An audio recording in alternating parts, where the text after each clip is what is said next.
കഴിഞ്ഞ ദിവസം ഞാൻ നമ്മുടെ അലക്സച്ചനില്ലേ, അലക്സച്ചൻ്റെ പള്ളിയിൽ ഒരു പോപ്പുലർ മിഷൻ ധ്യാനം നടന്ന്. അപ്പം അച്ഛൻ എന്നോട് പറഞ്ഞ് ധ്യാനം കഴിയുമ്പോൾ ഒരു സമാപന സന്ദേശം കൊടുക്കണമെന്ന് പറഞ്ഞു. അപ്പം ഞാൻ അച്ഛൻ്റെ പള്ളിയിൽ സന്ധ്യയ്ക്ക് 7 മണിക്ക് പോയി. അപ്പം സമാപന സന്ദേശം വേണമെങ്കിൽ എനിക്കൊരു 1000 സമാപന സന്ദേശം കൊടുക്കാൻ പറ്റും. എൻ്റെ ജോലി തന്നെ ഇതാണല്ല, എത്രയോ വർഷമായി. പക്ഷെ ഞാനത് അതിൻ്റെ അകത്തൊരു സത്യസന്ധത ഇല്ലായ്മ കാരണം സമാപന സന്ദേശം ആരാ കൊടുക്കേണ്ടത്? ഒരു ധ്യാനം പൂർണ്ണമായിട്ട് തീരുകയാണ്. അപ്പം അതിൻ്റെ സമാപന സന്ദേശം കൊടുക്കാൻ എന്നോട് പറഞ്ഞതാണ്. അപ്പം ഞാൻ അവിടെ പോയി ഒരു 3/4 മണിക്കൂറോളം ഇരുന്ന് പ്രാർത്ഥിച്ച്, അച്ഛൻ്റെ പള്ളിയിൽ പോയി ആ ധ്യാനത്തിൻ്റെ പുറകെ സങ്കീർത്തി പോയിരുന്നുണ്ട്. 3/4 മണിക്കൂർ പ്രാർത്ഥിച്ച് സമാപന സന്ദേശം ആരാ കൊടുക്കേണ്ടത്? അത് കർത്താവല്ലേ കൊടുക്കേണ്ടത്? അതാണ് വിഷയം. സമാപന സന്ദേശം ആരാ കൊടുക്കേണ്ടത്? കർത്താവ് കൊടുക്കേണ്ടത്. അപ്പം അതെനിക്കറിയാം. എനിക്ക് വേണമെങ്കിൽ ഒരു 1000 സന്ദേശം എൻ്റെ കയ്യിലോട്ട് കൊടുക്കാൻ. അപ്പം അത് ഞാനായിരിക്കും കൊടുക്കുന്നത്. അവിടെ കർത്താവിന് ചെയറില്ല. അതാണ് ഈ ഞായറാഴ്ച പള്ളിപ്രസംഗങ്ങൾക്കുണ്ടാകുന്ന ഒരു അപായം. അതാണ് അവർ എന്തെങ്കിലും പുസ്തകങ്ങൾ നോക്കിയിട്ട് ഒരു പോയിൻറ്റ്സ് കണ്ടുപിടിച്ചിട്ട് 2 പോയിൻറ്റ്സ്. യൂറോപ്യൻ സഭ ഇരുന്ന് പോയതിൻ്റെ കാരണം സായിപ്പിൻ്റെ പോയിൻറ്റ്സാണ്. സായിപ്പ് എല്ലാം പോയിൻറ്റ്സായിട്ടല്ലേ പറയത്തുള്ളൂ. 1 2 3 4 എന്നൊക്കെ പറയും. അത് എന്തെങ്കിലും പുസ്തകമോ കമൻട്രി നോക്കിയിട്ട് പുള്ളിക്കാരൻ പറയണതാണ്. പക്ഷെ കുറച്ച് കഴിയുമ്പോൾ അതിൻ്റെ അകത്ത് രക്തവും മാംസവും ഇല്ലല്ല. അത് ഉണങ്ങിയ ഈ ഇപ്പം നമ്മൾ യൂറോപ്പിലൊക്കെ ധ്യാനത്തിന് പോകുമ്പോൾ ഞാൻ കഴിക്കത്തില്ല, എനിക്ക് കഴിക്കാൻ പാടില്ലാത്തത് കൊണ്ടാണ്. പക്ഷെ അവർ തരുന്നത് എന്താണ്? ഉണങ്ങിയ ഇറച്ചി തരും. അത് ഇഷ്ടപ്പെട്ട് കഴിക്കുന്നവരുണ്ട്. ഇതുപോലെ വചനത്തിലും ഉണങ്ങിയ നമ്മൾ ഡ്രൈ ഫ്രൂട്ട്സ് എന്ന് പറയത്തില്ലേ, ഡ്രൈ ഫ്രൂട്ട്സ്, അതുപോലെ ഡ്രൈ ആയിട്ടുള്ള മീറ്റുണ്ട്. ഇതുപോലെ തന്നെയുണ്ട് പച്ച മാംസമുണ്ട്, ഫ്രഷ് ആയിട്ടുള്ള ഫ്രൂട്ട്സുണ്ട്. അപ്പോൾ സമാപന സന്ദേശത്തിൽ നമുക്ക് വേണ്ട ഒരു ഡ്രൈ നേരത്തെ നമ്മൾ പഠിച്ചു വെച്ചിരിക്കുന്ന സാധനം അത് 1 2 3 പോയിൻറ്റ്സ് കൊടുക്കുമ്പോൾ ഓക്കെയാകും. 2 പൈങ്കിളി കഥയും കൂടി പറയുമ്പോൾ ആൾക്കാർ ഓക്കെയാകും. പക്ഷെ ദൈവം ഓക്കെ ആകത്തില്ല. അതാണ് പ്രശ്നം. ജനങ്ങളെ കയ്യിലെടുക്കാൻ പറ്റും, കണ്ട് കൈയടുപ്പിച്ച് ചിരിപ്പിച്ചൊക്കെ പോകാം, 2 കോമഡിയൊക്കെ അടിച്ച് ചെയ്യുമ്പോൾ ആൾക്കാർ ഓക്കെയാവും. പക്ഷെ ദൈവം ഓക്കെ ആകത്തില്ല. അപ്പം അതുകൊണ്ട് ഞാൻ 3/4 മണിക്കൂർ അവിടെ ഇരുന്ന് പറഞ്ഞ്, എൻ്റെ കർത്താവേ, ജനങ്ങൾ ഇവിടെ നീയാണ് സംസാരിക്കേണ്ടത്, ഞാനല്ലല്ലോ സംസാരിക്കേണ്ടത്. What I am to speak, ഞാൻ എന്താണ് സംസാരിക്കേണ്ടത്? ഞാൻ സംസാരിക്കാനല്ല വിഷയം, നീയല്ലേ ഇവിടെ സംസാരിക്കേണ്ടത്. അപ്പം നീ സംസാരിക്കണം, എന്നിട്ട് നീ പറയണത് ഞാൻ അവരോട് പറഞ്ഞോളാം എന്ന് പറഞ്ഞു. അപ്പം ഞാനൊരു വിശ്വാസപ്രമാണം ചെയ്തതിന് ശേഷം കർത്താവ് എന്താണ് സമാപനത്തിൽ അവരോട് സംസാരിക്കാൻ ഉദ്ദേശിക്കണമെന്ന് നോക്കിയിട്ട് ഞാൻ വചനം തുറന്നു. വചനം തുറക്കുമ്പോൾ എനിക്ക് കിട്ടിയ വചനം 12 ലൂക്കയുടെ സുവിശേഷമാണ്, 19-ാം അധ്യായമാണ്, 48-ാമത്തെ തിരുവചനം. ആദ്യം എനിക്ക് മനസ്സിലായില്ല, പിന്നീട് എനിക്ക് വല്ലാത്ത മനസ്സിലാക്കലായിപ്പോയി. Take the bed of God. ശ്രുതിക്കട്ടെ hallelujah, hallelujah, hallelujah, hallelujah, hallelujah. യേശുവേ നന്ദി, യേശുവേ സ്തുതി. ഹല്ലേലൂയ. ലൂക്ക 19:48. ലൂക്ക 19:48. എന്നാൽ അവർക്ക് ഒന്നും ചെയ്യാൻ കഴിഞ്ഞില്ല. കാരണം ജനങ്ങളെല്ലാം അവന്റെ വാക്കുകളിൽ മുഴുകി അവനെ വിട്ടുപോകാതെ നിന്നു. അപ്പം അതാണ് ആ പോപ്പുലർ മിഷൻ ധ്യാനം കഴിഞ്ഞപ്പോൾ അവിടെ ജനങ്ങളുടെ ഹൃദയത്തിൽ സംഭവിച്ച കാര്യം എന്താണ്? ജനങ്ങളെല്ലാം കർത്താവിൻ്റെ വചനങ്ങളിൽ മുഴുകി കർത്താവിനെ വിട്ടുപോകാതെ നിൽക്കുകയാണ്. മനസ്സുകൊണ്ട് കർത്താവിനോട് പറയുക, കർത്താവേ, ഞങ്ങളെ വിട്ടുപോകല്ലേ എന്ന് പറയും. അപ്പോൾ അതുകൊണ്ട് എന്താ മെച്ചമുണ്ടായത്? അതിൻ്റെ ആദ്യത്തെ വാക്കാണ് പ്രാധാന്യം. ഈശോനെ പിടിക്കാൻ വേണ്ടി വിട്ട ആൾക്കാരുണ്ടല്ലോ, തിന്മയുടെ ശക്തി, അവർക്ക് ഒന്നും ചെയ്യാൻ കഴിഞ്ഞില്ല. വാക്കൊന്നൊരു വായിച്ചേ. എന്നാൽ അവർക്ക് തിന്മയുടെ ശക്തികളാണ്. അവർക്ക് ഒന്നും ചെയ്യാൻ കഴിഞ്ഞില്ല. കാരണം ജനങ്ങളെല്ലാം അവന്റെ വാക്കുകളിൽ മുഴുകി അവനെ വിട്ടുപോകാതെ നിന്നു. അപ്പൊ ഈശോ എന്ന് പറഞ്ഞ ഇതാണ്, ജനങ്ങൾ ഇപ്പോൾ ഓക്കെയാണ്, അവർ അഭിഷേകത്തിലാണ്, കർത്താവിൻ്റെ വാക്കുകൾ മുഴുകി നിൽക്കുകയാണ്. ഇനി ഈ അരൂപി നിലനിർത്താൻ പറയണം. കാര്യം ആർക്കും ഒന്ന് നമ്മൾ കർത്താവിൻ്റെ വചനത്തിൽ കണ്ടിന്യൂറ്റിയോടുകൂടി നിൽക്കുകയാണെങ്കിൽ നോബഡി ക്യാൻ ഹർട്ടസ്. ആർക്കും ഒന്നും ചെയ്യാൻ പറ്റത്തില്ല. എന്ന് വെച്ച് കഴിഞ്ഞാൽ തിന്മയുടെ ശക്തികൾക്ക് ഒരിക്കലും നമ്മളെ തൊടാൻ പറ്റത്തില്ല.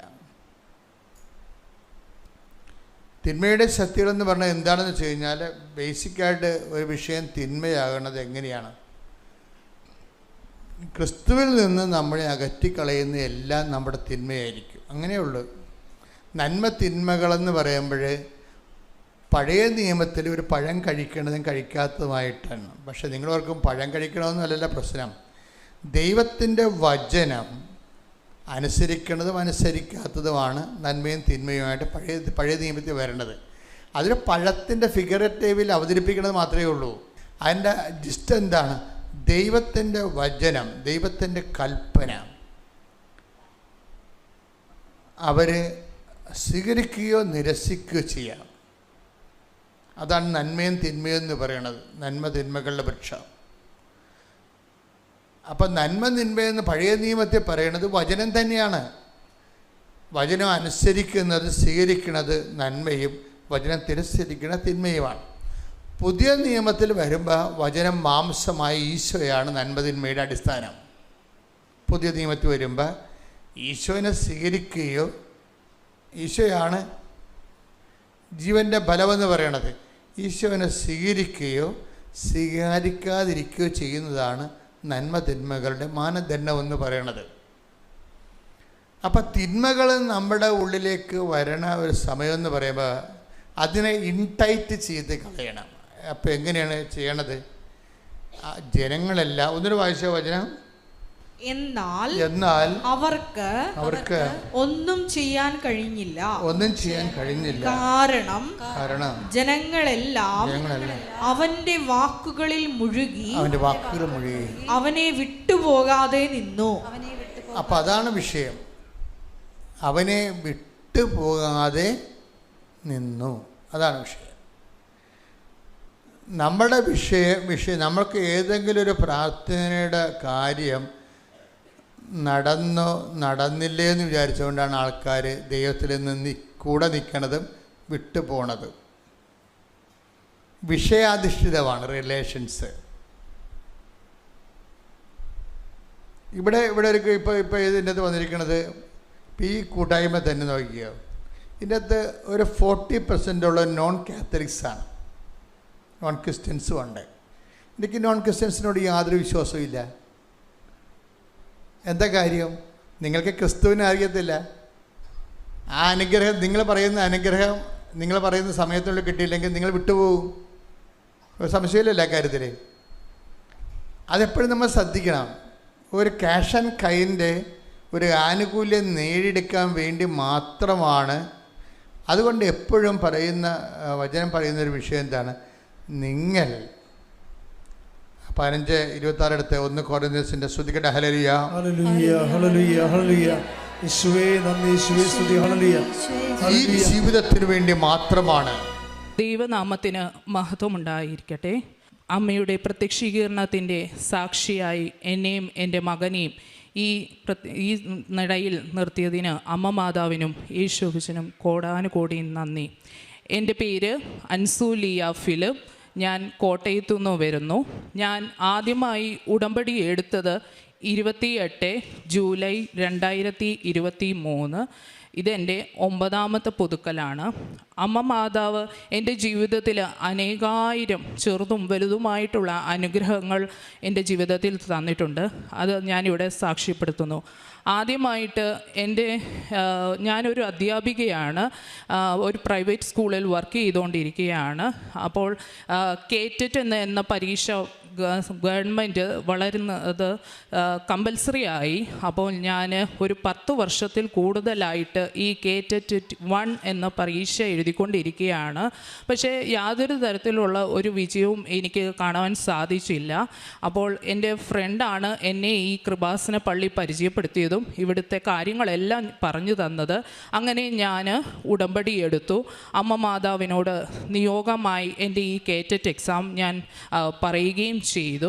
അപ്പോൾ എൻ്റെ മനസ്സിൽ പെട്ടെന്നൊരു പ്രയാസമായിരുന്നു, ഇത്രയും പരീക്ഷ എഴുതിയിട്ട് യാതൊരു തരത്തിലുള്ള ഒരു വിജയവും എനിക്ക് സാധിക്കുന്നില്ലല്ലോ എന്ന്. അങ്ങനെ ഞാൻ ആ ശ്രമം വരെ വിട്ടതായിരുന്നു. പിന്നെയും ഈ ഗവൺമെൻറ് ഭയങ്കര റൂള് കമ്പൽസറി ആയി, ഇത് ഇല്ലെങ്കിൽ നമുക്കൊരു എയ്ഡഡ് സ്കൂളിൽ കയറാൻ പറ്റില്ല എന്നുള്ള അവസ്ഥയായി. അങ്ങനെ ഞാൻ ആദ്യമായിട്ട് ഉടമ്പടിയിൽ ഇരുന്നു കൊണ്ട് തന്നെ കാറ്റഗറി 2 എന്ന ഒരു എക്സാം എഴുതാനായിട്ട് തീരുമാനിച്ചു. അപ്പോൾ കാറ്റഗറി 2 പഠിക്കാനായിട്ടുള്ള ഒരു സാഹചര്യവും എന്നെ സംബന്ധിച്ചില്ലായിരുന്നു. കാരണം ഞാൻ ജോലിക്ക് പോകുന്നു, വൈകുന്നേരം വരുന്നു, പിന്നെ വീട്ടിലെ കാര്യങ്ങൾ, ഇതൊക്കെ കൊണ്ട് എനിക്ക് ഒന്നിനും പഠിക്കാൻ പോലും എനിക്ക് സമയമില്ലായിരുന്നു. അതുതന്നെയായിരുന്നു കാരണം. പിന്നെ ഞാൻ മാതാവിനോട് പറഞ്ഞു, മാതാവേ, ഇതെൻ്റെ ലാസ്റ്റ് ചാൻസാണ്, ഇനി എനിക്ക് വീണ്ടും ഒരു പരീക്ഷ എഴുതുവാനായിട്ട് സാധിക്കുകയില്ല. കാരണം മറ്റുള്ളവരുടെ ചോദ്യങ്ങൾക്ക് മുമ്പിൽ ഞാൻ വളരെയേറെ ഭാരപ്പെട്ടിരുന്നു. അങ്ങനെ ഞാൻ മാതാവിനെ പൂർണ്ണമായി വിശ്വസിച്ചു. ഞാൻ കാറ്റഗറി 2 അമ്മ മാതാവിനെ ഏൽപ്പിച്ചു. അങ്ങനെ ഞാൻ പരീക്ഷ എഴുതി. എൻ്റെ 1 വർഷത്തോളമായി ഈ കാറ്റഗറി 2ൻ്റെ റിസൾട്ട് വരാനായിട്ട് താമസം വന്നു. അങ്ങനെ ഇരിക്കെ ഞാൻ 6ാമത് ഉടമ്പടി പുതുക്കി ഞാൻ തിരിച്ച് എൻ്റെ ഭവനത്തിൽ പോയിരുന്ന സമയത്താണ് എൻ്റെ ഫോണിൽ നോട്ടിഫിക്കേഷൻ വരുന്നത്, കാറ്റഗറിയുടെ എക്സാമിൻ്റെ റിസൾട്ട് പബ്ലിഷ് ചെയ്തെന്ന്. ഞാൻ വീട്ടിൽ ആരോടും പറഞ്ഞില്ല. ഞാൻ വീട്ടിൽ ചെന്നു. അതിനുശേഷം തിരി കത്തിച്ചു, പച്ചത്തിരിയും നീലത്തിരിയും കത്തിച്ച് മാതാവിനോട് ഞാൻ പറഞ്ഞു, മാതാവേ, റിസൾട്ട് നോക്കുമ്പോൾ എനിക്ക് അമ്മ സന്തോഷത്തിനൊരു വക തരണമെന്ന് പറഞ്ഞു. അങ്ങനെ ഞാൻ പ്രാർത്ഥിച്ചത് ലാപ്ടോപ്പിൽ ഉടമ്പടി തൈലം വെച്ചുകൊണ്ട് കുരിശ് വരച്ച് ഞാൻ റിസൾട്ട് നോക്കിയപ്പോൾ അമ്മ മാതാവ് കേറ്ററ്റ് 2 എനിക്ക് 90 മാർക്ക് നൽകി എന്നെ വിജയിപ്പിച്ചിരിക്കുകയാണ്. അപ്പോൾ ഞാൻ അമ്മയോട് പറഞ്ഞ ഒരു കാര്യമാണ്, അമ്മേ, സർട്ടിഫിക്കറ്റ് കിട്ടിയാൽ ഉടനെ ഞാൻ അമ്മയുടെ സന്നിധിയിൽ വന്ന് സാക്ഷ്യം പറയുമെന്ന് ഞാൻ പറഞ്ഞു. അങ്ങനെ കഴിഞ്ഞ ആഴ്ച എനിക്ക് സർട്ടിഫിക്കറ്റ് കിട്ടി. ഇതാണ് എൻ്റെ സർട്ടിഫിക്കറ്റ്. ഇതാണ് എനിക്ക് അമ്മ തന്ന വിജയത്തിൻ്റെ ഒരു സാക്ഷ്യപത്രം. അമ്മ മാതാവിനും യേശുപ്പച്ചനും കോടാനുകോടി നന്ദി. അടുത്തൊരു നിയോഗം എന്ന് പറയുന്നത് എൻ്റെ മകൻ്റെ രോഗസൗഖ്യം തന്നെയായിരുന്നു. എൻ്റെ മകന് 2 വയസ്സിൽ കൂടുതലായിട്ട് വിട്ടുമാറാത്ത ചുമ, ശ്വാസതടസ്സം, അഡിനോയിഡിൻ്റെ അസുഖം ഉണ്ടായിരുന്നു. ഞങ്ങൾ രാത്രിയിലുമായിട്ട് മകനെ ആശുപത്രിയിൽ കൊണ്ടുപോയിരുന്നു. മരുന്ന് കൊടുക്കും, നെബുലൈസേഷൻ ചെയ്യും, പഫ് അടിക്കും, ഇതെല്ലാം ചെയ്യും. കുറച്ച് നാളത്തേക്ക് ആശ്വാസവും പിന്നെയും അതേപടിയായിരുന്നു. അങ്ങനെ ഞാൻ അതും മാതാവിൻ്റെ സന്നിധിയിൽ ഞാൻ പറഞ്ഞു, മാതാവേ, അത് ഞങ്ങൾക്ക് ഭയങ്കര പ്രയാസമാണ്, കുഞ്ഞിനും പ്രയാസമാണ്. കാരണം കുഞ്ഞിന് ഇഷ്ടമുള്ള സാധനങ്ങളൊന്നും തന്നെ കഴിക്കാൻ പറ്റാത്ത അവസ്ഥയാണ്. കാരണം കുഞ്ഞ് എന്ത് കഴിച്ചാലും അത് ചുമയിലൂടെ പിന്നീട് ഛർദിലായി കുഞ്ഞും അസ്വസ്ഥതയിലൂടെയാണ് പോകുന്നത്.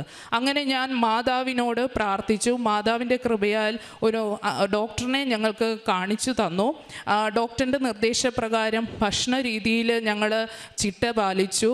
അതുപോലെ തന്നെ എല്ലാ ദിവസവും മകന് ഞാൻ ഉടമ്പടി തേനും ഉടമ്പടി ഉപ്പും ഞാൻ മകന് കൊടുക്കുമായിരുന്നു.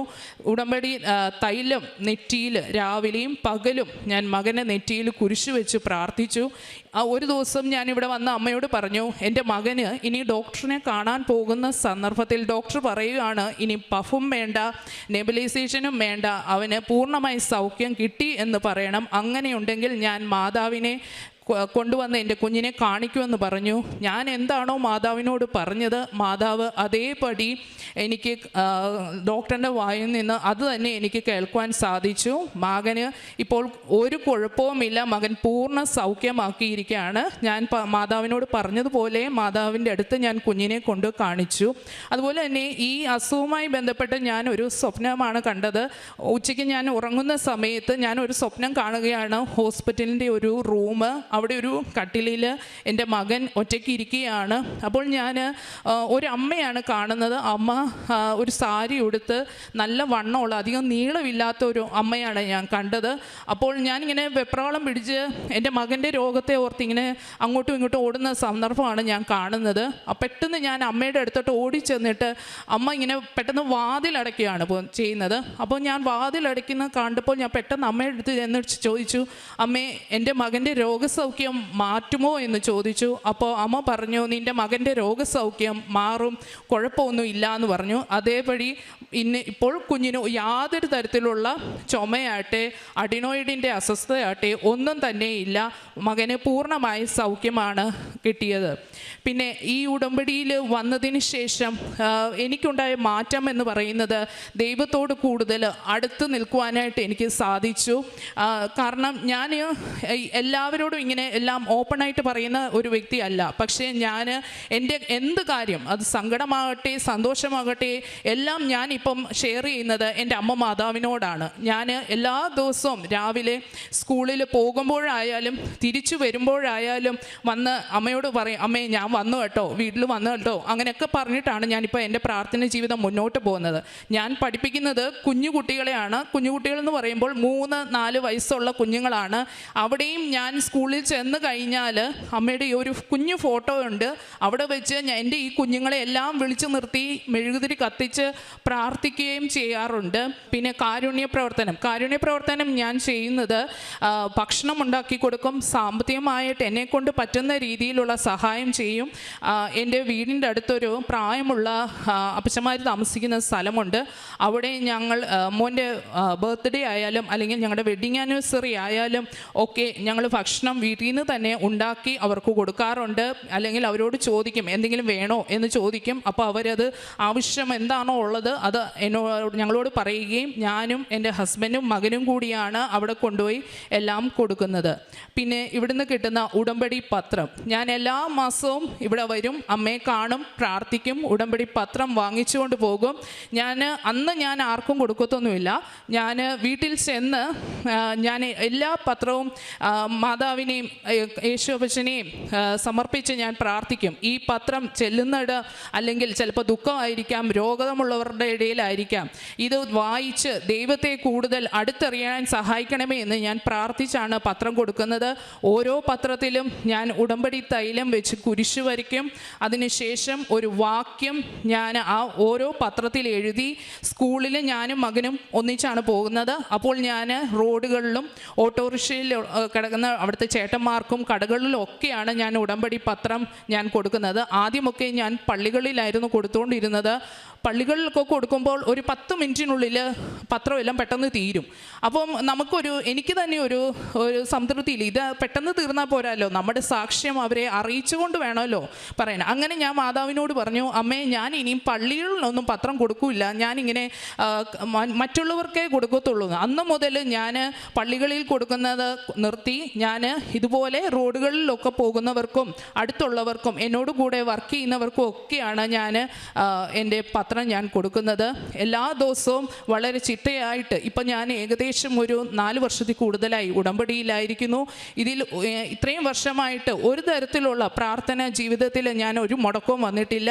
ഇനിയും എൻ്റെ വീട് വിട്ട് എവിടെയെങ്കിലും പോകുക തന്നെയാണെങ്കിലും ഞാൻ ഉടമ്പടി തൈലവും തേനും ഉപ്പും അതുപോലെ പ്രാർത്ഥന ബുക്കും ബൈബിളും എല്ലാം കൊണ്ട് തന്നെയാണ് പോകുന്നത്. എനിക്ക് സാഹചര്യം അനുസരിച്ച് ഞാൻ ഇവിടുത്തെ പ്രത്യക്ഷീകരണ പ്രാർത്ഥനയും രാവിലത്തെ വൈകുന്നേരത്തെ പ്രാർത്ഥനയും ഞാൻ ചൊല്ലാറുണ്ട്. അതുപോലെ തന്നെ ഞാൻ അച്ഛൻ്റെ ഡെയിലി ബ്രെഡിങ് എല്ലാ ദിവസവും ഞാൻ കേൾക്കും, അത് ഞാൻ ഷെയർ ചെയ്യാറുണ്ട്. അതുപോലെ തന്നെ ഈ ഉടമ്പടിയിലായ്മ തൊട്ട് ഞാൻ ഈ സോഷ്യൽ മീഡിയയിൽ ഫോട്ടോസോ അങ്ങനെയൊന്നും ഇടുന്ന ഒരാളല്ല. പക്ഷേ ഞാൻ ഉടമ്പടിയിലായതിനു ശേഷം ഞാൻ എല്ലാ ദിവസവും ഒരു വാക്യം വെച്ച് ഞാൻ എൻ്റെ സ്റ്റാറ്റസായിട്ട് വാട്സപ്പിൽ ഷെയർ ചെയ്യുന്നുണ്ട്. അപ്പോൾ ഞാൻ അത്രയും വിചാരിച്ചില്ല എൻ്റെ ഈ സ്റ്റാറ്റസൊക്കെ കാണുന്നതുണ്ട്. പക്ഷേ ഇത് കണ്ട് പലരും എന്നോട് വന്ന് പറഞ്ഞു, ഇത് മാമിൻ്റെ വാക്യം കാണുമ്പോൾ ഞങ്ങൾക്കൊരു സന്തോഷമാണ് അന്നത്തെ ദിവസമെന്ന്. അതൊക്കെ കേട്ടപ്പോൾ വളരെ വളരെ സന്തോഷമാണ് ഉണ്ടായത്. പിന്നെ എൻ്റെ ജീവിതത്തിലും എൻ്റെ കുഞ്ഞിൻ്റെ ജീവിതത്തിലും ചെയ്തു തന്ന എല്ലാവിധ അനുഗ്രഹത്തിനും അമ്മ മാതാവിനും യേശു അപ്പച്ചനും നന്ദി പറയുന്നു. എല്ലാ ദിവസവും ഞാൻ പ്രാർത്ഥിക്കുന്ന ഒരു കാര്യമെന്ന് പറയുന്നത് ആയുസ്സും ആരോഗ്യവും ബലവും ശക്തിയും ഉള്ളിടത്തോളം കാലം ഉടമ്പടിയിലൂടെ ജീവിക്കാൻ എന്നെ എൻ്റെ കുടുംബത്തെയും സഹായിക്കണമേ എന്ന് മാത്രമാണ്. ഞാനൊരു മർത്തോമക്കാരിയാണ്. മർത്തോമക്കാരിയായ ഞാൻ സ്റ്റാറ്റസ് ഇട്ടേക്കുന്നത് എൻ്റെ പ്രൊഫൈൽ പിക്ചർ ഇട്ടേക്കുന്നത് മാതാവിൻ്റെ പിക്ചറാണ്. മർത്തോമയിലുള്ളവർക്കറിയാം ഞങ്ങൾക്ക് മാതാവില്ല എന്ന്. പക്ഷെ പലരും എന്നോട് ചോദിച്ചു എന്തിനാണ് ഈ മാതാവിനെ ഇട്ടേക്കുന്നത്. പക്ഷേ അപ്പോൾ ഞാൻ പറഞ്ഞു അത് എൻ്റെ വിശ്വാസമാണ് മാതാവിനോടുള്ളത്. കാരണം അമ്മയോട് പറഞ്ഞാൽ അമ്മ മകനോട് പറയും എൻ്റെ ആവശ്യങ്ങൾ.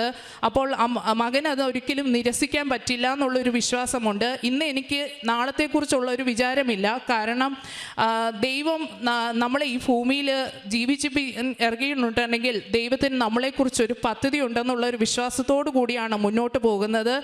ഇനി എന്നും മാതാവിനെ തന്നെ മുറുകെ പിടിച്ചുകൊണ്ട് മുന്നോട്ട് പോകാനാണ് ഞാൻ ആഗ്രഹിക്കുന്നത്. ദൈവത്തിനും യേശുപ്പച്ചനും കോടാനുകൂടി നന്ദി. ശക്തനായവൻ എനിക്ക് വലിയ കാര്യങ്ങൾ ചെയ്തിരിക്കുന്നു. അവിടുത്തെ നാമം പരിശുദ്ധമാണ്. പരിശുദ്ധ അമ്മ ജീവനോടെ പ്രത്യക്ഷപ്പെട്ട ഈ അൾത്താരയിൽ എന്നെ വീണ്ടും പ്രത്യക്ഷീകരണത്തിൻ്റെ സാക്ഷിയാക്കി ഉയർത്തിന് അമ്മയ്ക്ക് ഈശോയ്ക്ക് ഒരുപാട് നന്ദി. ഞാൻ 18/9/2022 ആദ്യമായി ഉടമ്പടി എടുത്തത്. ചെറുതും വലുതുമായ ഒരുപാട് അനുഗ്രഹങ്ങൾ എനിക്ക് നൽകിയിട്ടുണ്ട്. എൻ്റെ പേര് ലിസി ഫ്രാൻസിസ്. ഞാൻ തൃശ്ശൂർ ജില്ലയിലെ പാവട്ടി ഇടവയിൽ നിന്ന് വരുന്നു.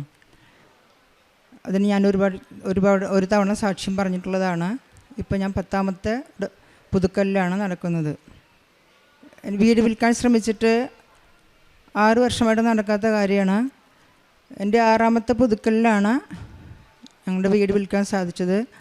അമ്മ സമയബന്ധിതമായിട്ട് അത് നടത്തി തന്നു. കാരണം ഞങ്ങൾക്ക് താമസിക്കാൻ വേറെ വീടുണ്ടാകുമായിരുന്നില്ല മുൻപ് വിട്ടെങ്കിൽ. എൻ്റെ സ്വന്തം വീട് സഹോദരൻ്റെ കുടുംബവും 6 മാസം മുമ്പ് വരെ ആ വീട്ടിലുണ്ടായിരുന്നു. ഒരു പുതിയ വീട്ടിലേക്ക് താമസം മാറിയപ്പോഴാണ് ഞങ്ങളുടെ വീട് വിൽക്കാൻ സാധിച്ചത്. അതുകൊണ്ട് ഞങ്ങൾക്ക് വാടകയ്ക്ക് താമസിക്കാൻ പറ്റി. അത് അമ്മ ഇടപെട്ട് നടത്തി തന്നതിന് 1000 നന്ദി. അതുപോലെ ആ ഇടവകയിൽ തന്നെ വേറൊരു സ്ഥലം വാങ്ങാൻ സാധിച്ചാൽ ജപമാല റായിലെ ഉപവാസം എടുത്ത് പങ്കെടുക്കാമെന്ന് ഞാൻ നേർന്നിരുന്നു. ഒക്ടോബറിൽ ജപമാല റാലിക്ക് ഞാൻ വരുന്നതിന് മുമ്പ് വേറൊരു സ്ഥലത്തിന് അഡ്വാൻസ് കൊടുത്തിട്ടാണ് വന്നത്. അതുപോലെ തന്നെ റെസ്റ്റ് എടുക്കാണ്ട് തീക്ഷ്ണമായിട്ട് റാലിയിൽ പങ്കെടുക്കാൻ സാധിച്ചു. മാർച്ച് 28 ഡെയിലി ബ്രെഡിൽ അച്ഛൻ പ്രത്യേകം എവിടെയെല്ലാം അപേക്ഷ സമർപ്പിച്ചിട്ടുണ്ടോ അതെല്ലാം സഫലമായിട്ടെന്ന് പ്രാർത്ഥിച്ചിരുന്നു. അന്ന് തന്നെ ഞങ്ങൾ പഞ്ചായത്തിൽ നിന്ന് റിജക്റ്റ് ചെയ്ത ലൈഫിൻ്റെ അപേക്ഷ വീണ്ടും സാങ്ഷനാക്കി തന്ന് വിളിച്ചു. അതുപോലെ പുതിയ സ്ഥലത്തിന് ഞങ്ങൾ അഡ്വാൻസ് കൊടുത്തിട്ടുണ്ടെങ്കിലും പകുതി വില മാത്രമാണ് രജിസ്ട്രേഷന് കൊടുത്തിട്ടുണ്ടായിരുന്നത്. 6 മാസം കാലാവധി ഏപ്രിൽ തീരും. അതിനു മുമ്പ് ബാക്കി 4 ലക്ഷം രൂപ കൊടുക്കാനുണ്ടായിരുന്നു. ഒരു വഴിയില്ലാതെ എന്നും പ്രാർത്ഥിച്ചിരുന്നു. അന്ന് തന്നെ ഒരു വ്യക്തി 4 ലക്ഷം രൂപ സൗജന്യമായിട്ട് ഞങ്ങൾക്ക് ഒരു രേഖയില്ലാണ്ട് ഞങ്ങൾക്ക് തന്നു. അതുകൊണ്ട് ഏപ്രിലിൽ തന്നെ മുഴുവൻ പൈസയും കൊടുക്കാൻ സാധിച്ചു. അമ്മ ഈശോയിൽ നിന്ന് വാങ്ങിച്ചെന്ന ഈ അനുഗ്രഹത്തിന് ഒരുപാട് നന്ദി. അതുപോലെ കുഴൽക്കിണർ കുത്താൻ വെള്ളം അപ്പുറത്തെ സ്ഥലത്ത് വെള്ളം കിട്ടാൻ വേണ്ടി അപ്പുറത്ത് ഇപ്പുറത്തൊക്കെ അവർ നന്നായി 24-25 അടി കുഴിച്ചിട്ടും വെള്ളം കിട്ടിയിരുന്നില്ല. ഞങ്ങൾക്ക് കുറച്ച് സ്ഥലത്ത് ഞങ്ങളൊരു കുഴൽക്കിണർ കുത്തി. അത് കുത്തുന്നതിന് മുമ്പ് അമ്മയുടെ തൈലം, ഉപ്പ്, പിന്നെ തേനും ഒഴിച്ചിട്ട് കുരിശ് വരച്ച് വിശ്വാസപ്രമാണമൊക്കെ ചൊല്ലിയിട്ടാണ് തുടങ്ങിയത്. 165 അടിയിൽ ഞങ്ങൾക്ക് സമൃദ്ധമായി വെള്ളം കിട്ടി. ഇപ്പോഴും നന്നായി വെള്ളം കിട്ടുന്നുണ്ട്. ലൈഫിൻ്റെ പണി തുടങ്ങുമ്പോൾ കുറേ തടസ്സങ്ങളുണ്ടായിരുന്നു. അപ്പോൾ അതുപോലെ ഞങ്ങൾ വീട് പണി ആരംഭിച്ചത് അമ്മേനെ ഈശോനെ സാക്ഷി നിർത്തി അവിടെ കാവൽ നിർത്തിയിട്ടാണ്. കാരണം ഞങ്ങളവിടെ ഒന്നും ഇല്ലാതിരുന്നുകൊണ്ട് വീടിൻ്റെ ഫ്രണ്ടിൽ 2 ഇലക്ട്രിക് പോസ്റ്റ് കുഴിച്ചിട്ടു. ആരും അറിഞ്ഞില്ല. അമ്മയുടെ സംരക്ഷണം ഉള്ളതുകൊണ്ട് അപ്പുറത്തെ വീട്ടിൽ പണിക്ക് വന്ന ചേട്ടൻ ഞങ്ങൾ വിളിച്ച് പറഞ്ഞു. അത് കറണ്ട് കൊടുക്കണതിന് മുമ്പ് ഇതുകൊണ്ട് വേഗം പോസ്റ്റ് മാറ്റാൻ പറ്റി. അല്ലെങ്കിൽ ഞങ്ങൾ അറിഞ്ഞില്ലെങ്കിൽ അത് നീങ്ങില്ലായിരുന്നു. അത് വലിയൊരു അനുഗ്രഹമായി ഞാൻ കരുതുന്നു. പിന്നെ അതുപോലെ കാലുവേദന. ഉടമ്പടിക്ക് മുമ്പ് എനിക്ക് ഭയങ്കര കാലുവേദനയായിരുന്നു. ഉടമ്പടിയിൽ വന്നത് പിന്നെ കാലുവേദന മാറി. ചെരുപ്പ്, വേദനയുടെ ചെരുപ്പ് മാത്രമേ ഉപയോഗിച്ചിരുന്നുള്ളൂ. ഇപ്പം എനിക്ക് എല്ലാ ചെരുപ്പും ധരിക്കാം. അമ്മയുടെ ഉപ്പും തൈലവും ഞാൻ ഉപയോഗിച്ചിരുന്നു. അതുപോലെ ഒരു അപകടത്തിൽ നിന്ന് കാത്ത് സംരക്ഷിച്ചത് അമ്മയുടെ കാശുരൂപം ധരിച്ചിട്ടാണ് ഞങ്ങളിന്ന് പോണത്. അതുപോലെ 2 വീലറിൽ പോകുമ്പോൾ വണ്ടിയുടെ ഫ്രണ്ടിൽ വീലിൻ്റെ ചക്രം സ്ക്രൂ ഊരിപ്പോയിരുന്നു. ഞങ്ങൾ അറിഞ്ഞില്ല. 5-8 കിലോമീറ്റർ ദൂരം സഞ്ചരിച്ചു. അത് കഴിഞ്ഞ് വീണ്ടും വണ്ടിയിൽ കയറാൻ നിന്നപ്പോഴാണ് ഇത് അറിഞ്ഞത്.